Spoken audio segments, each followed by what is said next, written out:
welcome our Reverend Kathy up to give us our message.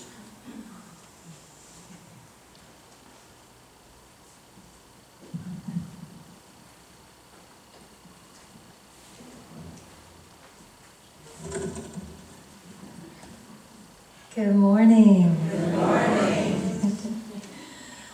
Wow, good to be here. What an amazing place. I'm so happy to be back. I feel like I've been gone forever. I had that one Sunday off, and it's been quite a ride in the last couple of weeks, I have to say. It's been quite something, but I'm doing well. I'm happy to report.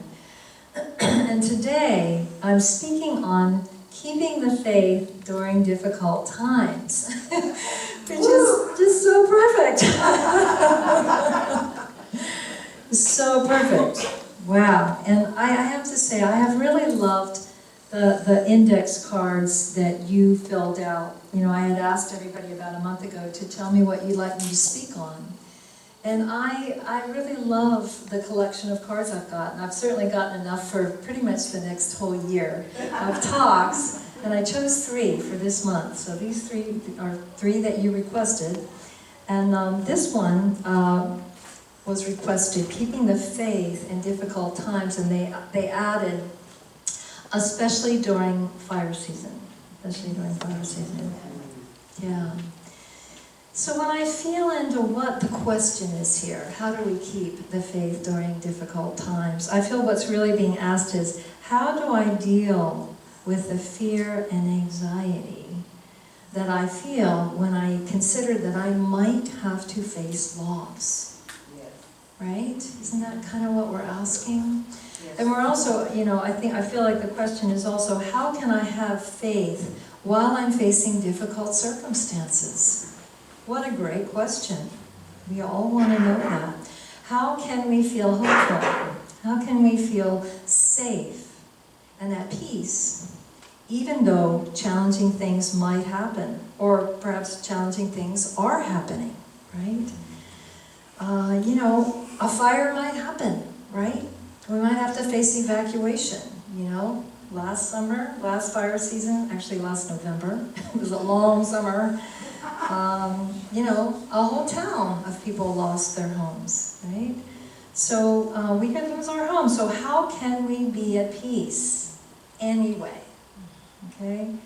How we keep the faith, that is a great question. And any answer to that question is incomplete, and it will not suffice if it's coming from the intellect, if it's just coming from the rational mind. There is something that requires you, when you ask how to keep the faith, to dig deeper.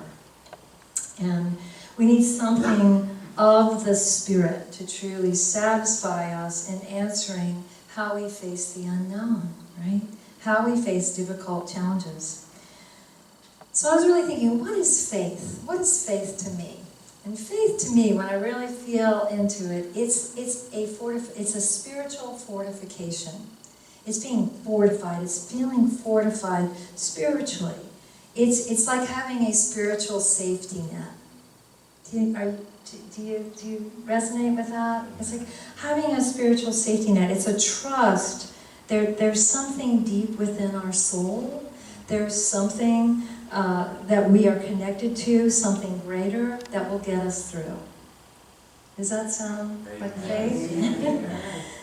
The great master said, if we could have just a little tiny bit of faith, the size of a mustard seed, which is very, very small, if we could just have that, we would have enough.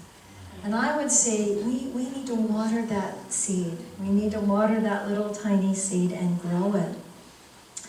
Now, rationally, we know that the nature of life is change. Right? The nature of life here on earth is change. We cannot hold on to keeping circumstances exactly the way we want. We try though, don't we? We work very hard at that. But instead of trying to do the impossible, right, and keep everything just the way we want it, we are wiser to cultivate a peace within that is stable and that will not be lost, even when circumstances that are difficult arrive. Amen. Yeah. And I know it's easier said than done. I know it. But, we get to a place in life where we trust life. I remember after my home burned down in the fire last November, that's when I was giving a retreat during the time, and I refused to not give the retreat. I was like, no, I'm going to do this retreat. And I just kept saying, because they just were like, well, you really don't have to do this retreat, and we understand if you just, I said, no, where else would I be? And you know what I feel? I trust life implicitly. You can burn my house down, you can burn my town down, I will still trust life implicitly. Because of this faith.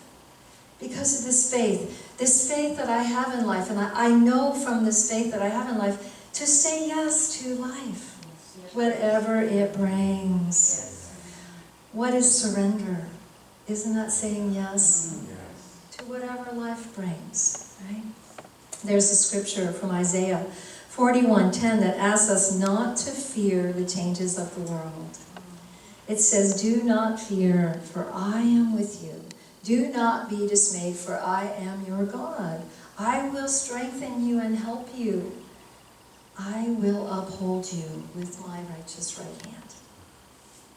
And Proverbs 31:25, I love this one. She is clothed in strength and dignity, and she laughs without fear of the future. Amen. She does.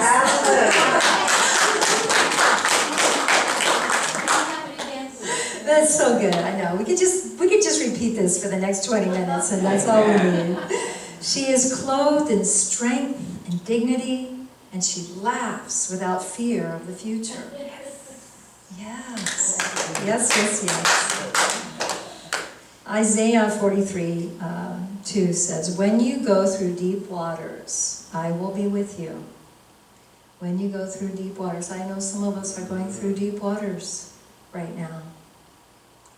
When you go through deep waters, I will be with you. That reminds us that we are not alone. We are never alone. We have support. And wherever we are, thank you.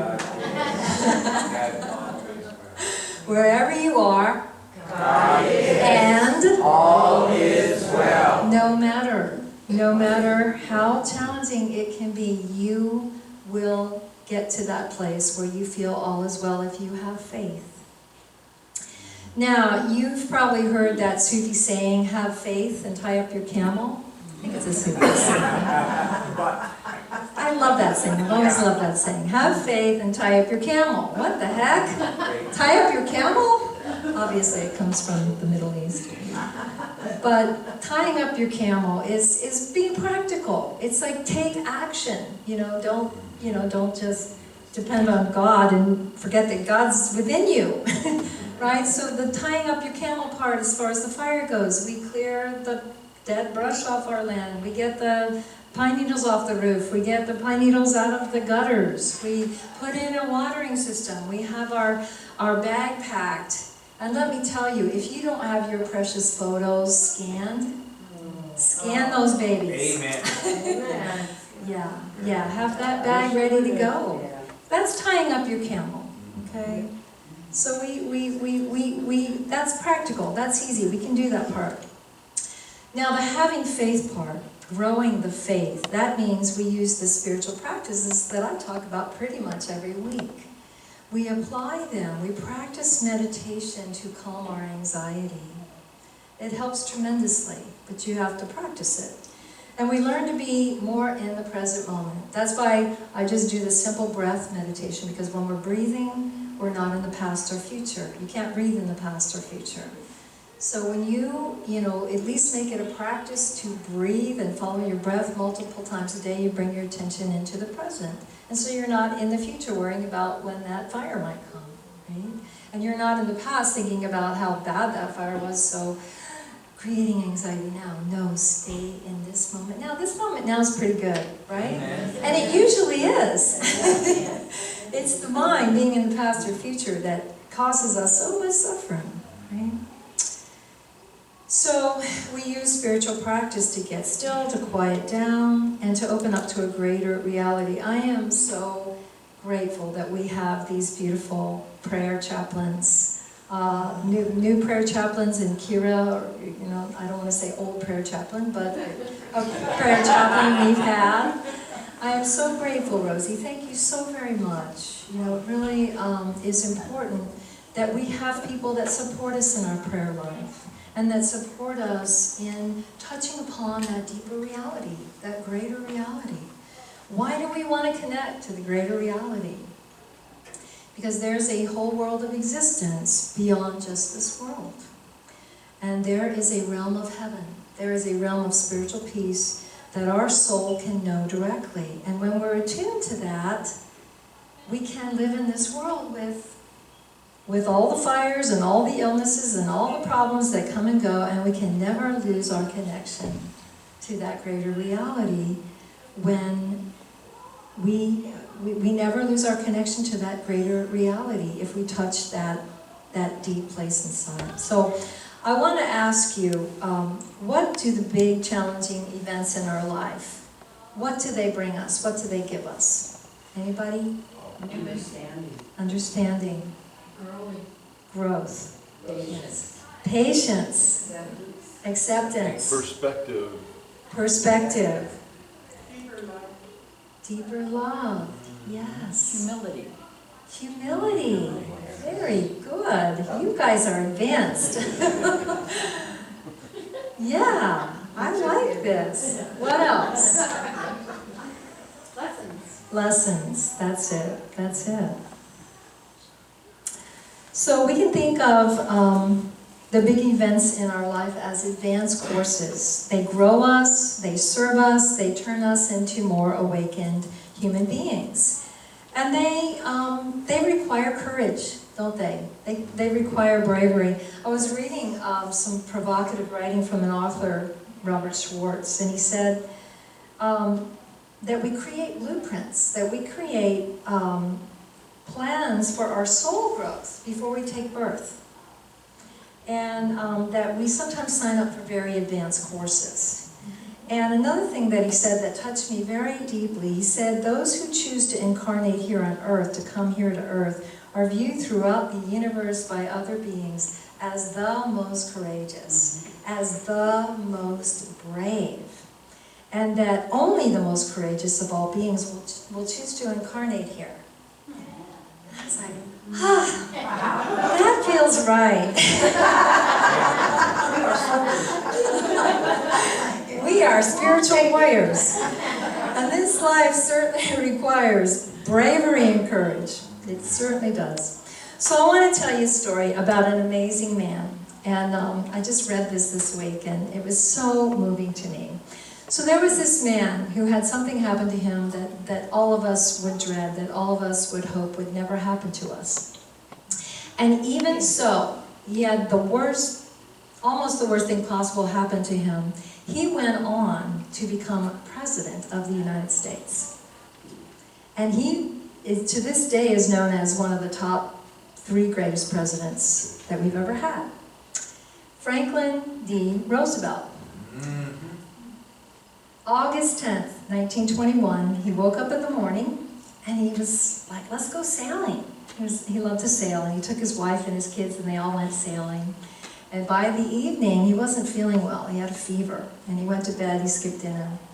He woke up in the morning, and his right leg was paralyzed. And by the end of the day, his left leg also was not working at all. 2 days later, he was paralyzed up to his chest. He had contracted polio. And back then, there wasn't a vaccine for polio, and it could pretty much paralyze most of your body. So he worked to heal himself, and he did a lot of healing modalities. He started going to these warm springs in Georgia, a place that he loved, to soak in those mineral baths. And he didn't have a lot of progress, but he decided to buy those warm springs and create a healing center for polio victims. And to me, that alone, right there, just that is enough to just go, wow, he took his suffering And he turned it into, let me help everybody who's suffering from the same thing, and I'll create a healing center for everybody. But it didn't stop there. He went on to become governor of New York. And he realized that people sometimes will if you're physically handicapped, they'll think that they'll equate that with mental handicap. So he made himself a chair, a desk chair, and he just put wheels on it. He didn't want to be in a wheelchair, he wanted to be in a chair, a regular chair with wheels on it. And he went on to become the President of the United States. And right in the middle of the Great Depression. And he pulled us out of the Great Depression, and he created Social Security. Amen. And thank you, God. Thank you. To this day, it is blessing millions and millions of people. And it's just amazing. To me, it's just an amazing story of overcoming. And he didn't want people to see him in his wheelchair because he didn't want people to limit him because he didn't feel limited. And he was taking that situation and he was just turning it into understanding and wisdom and how do I serve, the people of this country. James Tobin wrote a biography of FDR, and he said his disability gave him more empathy for the common man. He had a kind of passion for people who are suffering that he couldn't have had if he had not deeply suffered himself.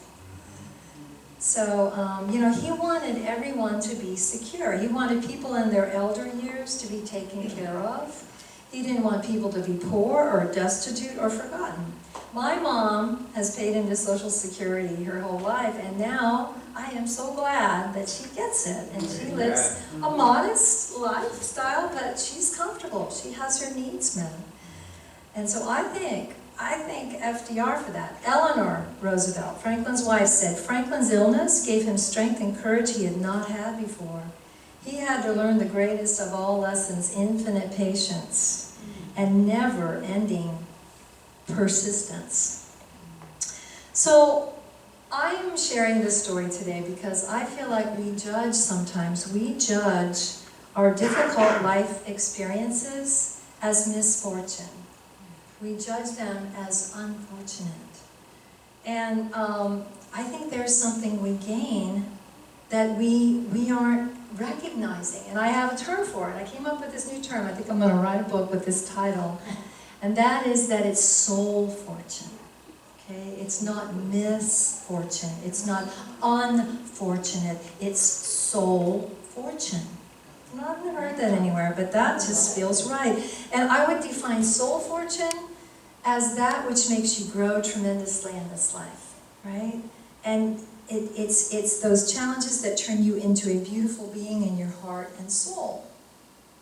And we sometimes have a narrow or mistaken idea of what a fortunate person is, We sometimes see somebody who has it all, and we mistake.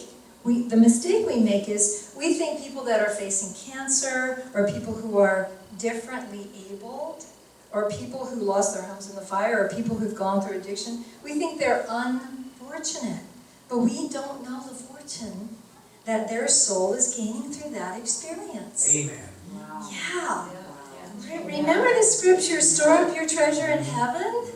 Well, I think that is just another way to say store up soul fortune. That your soul fortune from your experiences, your biggest challenges, that's your treasure in heaven. And that's the treasure that moths can't eat and rust can't corrupt. Okay? And fire can't burn. Yeah. So FDR, Franklin Roosevelt, gained tremendous soul fortune. And we are so glad he did. We're so glad he did. Now, of course, we would never wish upon him that he was paralyzed, or anyone would be paralyzed. But is it possible that because of that suffering, he realized how important it was to make sure everyone in this country had a safety net? Wow. I mean, it birthed incredible creativity that blessed a whole lot of humanity for a long time, and it still is blessing. Okay? So I think back on my fall on Christmas Eve when I broke my knee. Well, I didn't know it was broken for about a month. But, of course it was not good timing at all. But I'll tell you what, I got through it. And afterwards, after I got through the other side, I noticed every single person in a wheelchair. And I had never noticed that before. I noticed every single person that walked with a cane. I noticed every single person that had a limp. All of a sudden, everyone was limping everywhere, right? I don't think there were more people limping. But my eyes were opened, and my heart was opened. And I understood, because I went to Maui in a wheelchair. And I understood, and I gained compassion, and I gained understanding that I didn't have before. I gained soul fortune, okay? So the point I'm making here is let us not be afraid of the challenges life brings us. Let us not be afraid of the challenges life brings us. I know it requires tremendous courage to be here. It requires, you are brave souls. Every one of us is a brave soul, you know? When we get that life review at the end of life, we go down that tunnel and we're going towards that light, you know, we're going to be in awe of what we've gone through. We're going to be in awe of how it ripened us and how it made us more beautiful and how we grew from it all. Now, you know, of course, I believe we have a lot of power to keep our bodies healthy. You know, I'm all about that tying up your camel part, right? I eat well and I, you know, exercise and I have good thoughts and I keep my heart open. That's the tying up your camel part. But sometimes there are mysteries. There are mysteries hidden in the difficulties of life. And they bring us soul fortune. And our minds sometimes mistake that mysterious event as misfortune.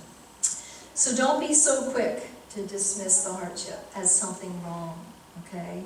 And don't judge others to dismiss their challenges as something wrong, or maybe they didn't have the right affirmations, or maybe they just aren't spiritually advanced enough to not have any suffering in their life.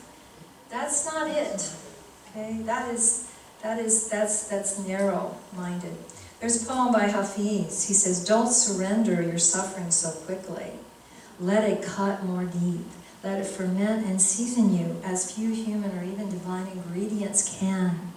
Something missing in my heart tonight has made my eyes so soft and my voice so tender, my need for God so absolutely clear. We need to be careful when we judge others as having unfortunate events. No one can know the soul fortune you're gaining from your experience in this life. Your soul's journey is yours. It's your journey. And it's ours to make sense of. It's ours to understand. Nobody else can understand it like we do. You know, sometimes people want to project. They want to tell us, oh, I know why you're going through what you're going through. Maybe if we're not intuitive, we might be interested. I personally am not. Just so you know. Because I am intuitive and I am paying attention and I trust my own soul letting me know what I'm going through. I trust I will figure it out like no one else can figure it out. There's a quote from Ramana Maharshi that says, I love this quote. Might have to read this twice. The subconscious of man is a warehouse of good and bad karma. The creator within the soul, the creator within our soul, chooses from this warehouse what he sees will best suit our spiritual evolution, whether pleasant or painful. Thus, there is nothing arbitrary. There's nothing arbitrary, there's no mistakes. There's purpose, there's meaning. There's a time for every purpose under heaven, as King Solomon says. So maybe all the things we would rather avoid, things we don't want to say we've gone through, like, say, mental illness, or facing alcoholism, or having our house burned down, or having a life-threatening illness. Maybe that's how we're storing up treasure in heaven. That's a different view. But maybe that's how we're storing up treasure in heaven, how we're gaining soul fortune. Would Franklin Roosevelt have created Social Security that's still benefiting millions if he hadn't experienced what it is to be differently abled? Would he? I wonder. I wonder if he would have. So in closing, how do we keep the faith when going through challenging times? Well, we begin by very gently and lovingly and compassionately facing our fears of what could happen and realize we are stronger than our fear. And we actually are so brave and courageous that we can meet anything. And then we tie up our camels, we do what we can do, that we do what we can do. But we also consider that maybe the very best life is not necessarily one in which we get to not face loss. Okay? We are resilient. We are masters at turning lemons into lemonade. We are masters at taking the compost of difficult life situations and growing a prize rose garden. We are resilient. Our soul is a phoenix. Our soul is a phoenix. That sounds like a song. I'm going to have to write it. Our soul is a phoenix. Connected with spirit, it will find a way to rise out of ash after ash, after ashes, after ashes, and turn challenge and adversity into beauty. So keep the faith, be brave, trust life, and store up soul fortune. Thank you.